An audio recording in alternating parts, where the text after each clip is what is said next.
Thesis पढ़ेंगे, उनके जो वहां के जो उनके आज भी यहाँ परिवार में वो सारे दस्तावेज हैं, वहां उन्होंने भारत देश की आजादी की बात कही।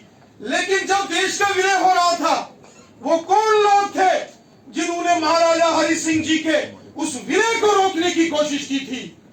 दो नेता थे, दो। एक दिल्ली के अंदर जवाहरलाल नेहरू और यहाँ शेख मोहम्मद अब्दुल्ला। ये लोग नहीं चाहते थे। जवाहरलाल नेहरू की अपनी साजिश थी, अंग्रेजों की कठपुतली थे पंडित जवाहरलाल नेहरू। उनका पंडित जवाहरलाल नेहरू का रिमोट कंट्रोल जो था वो अंग्रेज जो लॉर्ड माउंटबेटन था उसके हाथ में होता था। और अंग्रेज नहीं चाहते थे कि जम्मू कश्मीर भारत का हिस्सा बने। इसलिए महाराजा हरि सिंह बहादुर जो बार बार विलय पत्र मांगते रहे, उनको वो इंस्ट्रूमेंट ऑफ एक्सेशन के पेपर नहीं दिए। और बाकी वाली प्रिंसली स्टेट्स के जब विलय के बाद महाराजाओं को इंटरिम एडमिनिस्ट्रेटर बनाया गया, जम्मू कश्मीर के अंदर कांग्रेस ने साजिश की, महाराजा हरि सिंह बहादुर के खिलाफ साजिश हुई और यहाँ का एडमिनिस्ट्रेटर शेख मोहम्मद अब्दुल्ला को बना दिया गया। राज महाराजा का, प्रजा महाराजा की, क्षेत्र महाराजा का। और षड्यंत्र कांग्रेसियों ने किया, जवाहरलाल नेहरू ने किया। और फिर यहां बहुत संघर्ष हुआ।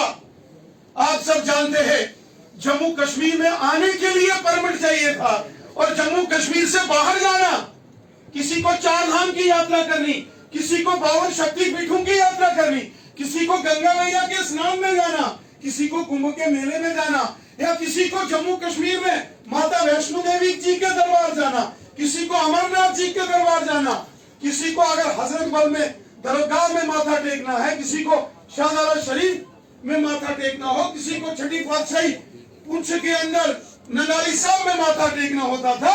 आने के लिए भी परमिट चाहिए था, जाने के लिए भी परमिट चाहिए था। ये परमिट क्या था? ये एक साजिश थी कि भविष्य में भारत देश के और टुकड़े करके इस जम्मू कश्मीर को भारत से अलग करने की वो साजिश थी, जिस साजिश के विरुद्ध यहां बहुत बड़ा संघर्ष हुआ। और श्यामा प्रसाद मुखर्जी साहब और उनके साथ अटल बिहारी वाजपेयी साहब भी आए और बिना परमिट के तिरंगा झंडा हाथ में लेकर जब स्वर्गीय श्यामा प्रसाद मुखर्जी जम्मू कश्मीर के प्रवेश द्वार के अंदर आए, उनको गिरफ्तार कर लिया गया। और वो प्रजा परिषद का इतिहास आप सब जानते हो। यहाँ साइंस कॉलेज के बाहर, यहाँ जोड़िया में, सुंदरवानी में, रामबन में, हीरानगर में गोलियां चली, कितने लोग शहीद हुए तिरंगे झंडे की खातिर। उनमें कोई सत्ता में आने के लिए कोई ख्वाब नहीं देखता था कि मैं कहीं कोई जम्मू कश्मीर के अंदर एमएलए बनूंगा, एमपी बनूंगा, मंत्री बनूंगा, मुख्यमंत्री बनूंगा। सबके मन में एक ही ख्याल था, हमारी भारत माता का तिरंगा झंडा, मेरी भारत माता की जय जयकार होना चाहिए। और उस वक्त ये जो साजिश हुई थी, उस साजिश को मिटाने के लिए वो संघर्ष था। हम सब जानते हैं, यहां पाकिस्तान ने हमला किया और महाराजा हरि सिंह बहादुर जो कि प्रजा परिषद के फाउंडर मेंबर्स में से एक थे। प्रजा परिषद जिसमें पंडित प्रेमनाथ डोगरा जी थे, उस प्रजा परिषद के गठन में जो बाद में भारतीय जनसंघ और बाद में भारतीय जनता पार्टी में विलय हुई, महाराजा हरि सिंह बहादुर उसके संस्थापक सदस्य थे। वो हमारे पूजनीय आदर्शवान कार्यकर्ता थे। इसलिए जब भारतीय जनता पार्टी का यहाँ मेयर बना जम्मू में कविंद्र गुप्ता जी, तो चौथे ब्रिज पर महाराजा हरि सिंह बहादुर की मूर्ति और प्रतिमा लगाई। जब कविंद्र गुप्ता जी मेयर थे, जम्मू यूनिवर्सिटी के बाहर पीछे बैक साइड बावे वाली माता के दरबार में जाने वाले उस चौराहे में महाराजा हरि सिंह जी की प्रतिमा लगी। जब गठबंधन सरकार में भारतीय जनता पार्टी आई, तो तवी नदी के पार महाराजा हरि सिंह जी के नाम से पार्क बनाकर वहां महाराजा हरि सिंह बहादुर की प्रतिमा को स्थापित किया गया।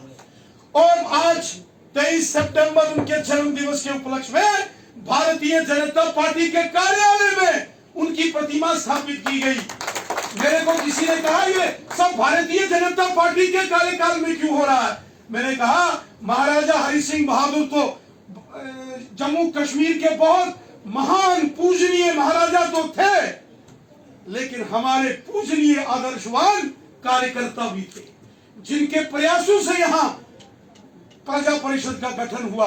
और वही कारण था कि उस वक्त के हुक्मरानों ने, वो कांग्रेस और नेशनल कॉन्फ्रेंस के उस वक्त के जो हुक्मरान थे, उन्होंने महाराजा हरि सिंह जी को यहां से बाहर कर दिया और जीवन की अंतिम सांस तक वो मुंबई में रहे।